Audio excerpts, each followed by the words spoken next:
ছবিল তায়েফের কাফেরেরা চিনল না সে আলো, দুষ্ট ছেলেদের পিছু দিল লেলিয়ে। খেয়ে না খেয়ে দিন প্রচারের কাজে নিজেকে দিয়েছ বিলিয়ে। তায়েফের কাফেরেরা চিনল না সে আলো, দুষ্ট ছেলেদের পিছু দিল লেলিয়ে। পাথরের আঘাত খেয়ে ক্ষত বিক্ষত হয়ে সারা শরীর থেকে রক্ত ঝরে। হে রাসূল তোমাকে ভুলি আমি কেমন করে, হে রাসূল তোমাকে ভুলি আমি কেমন করে। হাজারো ব্যথা বেদনার পরে ফিরে আসনি তুমি আপন ঘরে। দিনের আলো তুমি ছড়িয়ে দিতে চলে গেলে মদিনায় মক্কা ছেড়ে।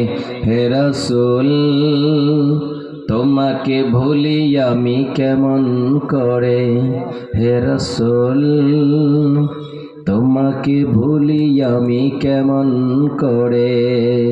উপস্থিত আজকের সভার মহামান্বিত সভাপতি সাহেব, স্টেজে বসে থাকা উলামায়ে কেরাম, সামনে বসে থাকা দূর দূরান্ত থেকে ছুটে আসা ভাই ও আব্বাজানেরা, সর্বপ্রথম সেই মহান আল্লাহ সুবহানাহু ওয়া তাআলার প্রশংসা করি, গুণগান গাই, গুণকীর্তন করি যে আল্লাহ আমাদেরকে একত্রিত হয়ে এই গহীন রাত্রিতে আসার এবং বসার তৌফিক এনায়েত করেছেন।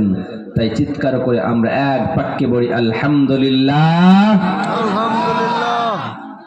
তারপরে তার প্রিয়ত নবী সরওয়ারে কায়নাত তাজদারে মদিনা নবী আহমদ নবী মুহাম্মদ সাল্লাল্লাহু আলাইহি ওয়াসাল্লাম।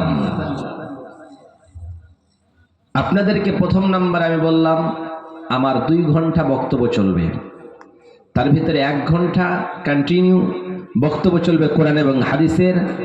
তারপরে 1 ঘন্টার পরে আপনাদের দিকে হাত বাড়াবো মসজিদ কেন্দ্রিক। এখানে বাচ্চারা পড়াশোনা করে, এই মসজিদটাকে ভেঙে আবার পুনরায় বড় মসজিদ বানানো হবে। সেই জন্যই আপনারা কেউ চলে যাবেন না। আমি মুসাফির মানুষ, সুদূর সেই কলকাতা থেকে এসেছি, শুধুমাত্র মুসাফির মানুষের হাত থেকে এই রকম করে দোয়াটা নিয়ে যাবেন। কেউ যাবেন না, সবাই চিৎকার করে বলুন তো নারে তাকবীর।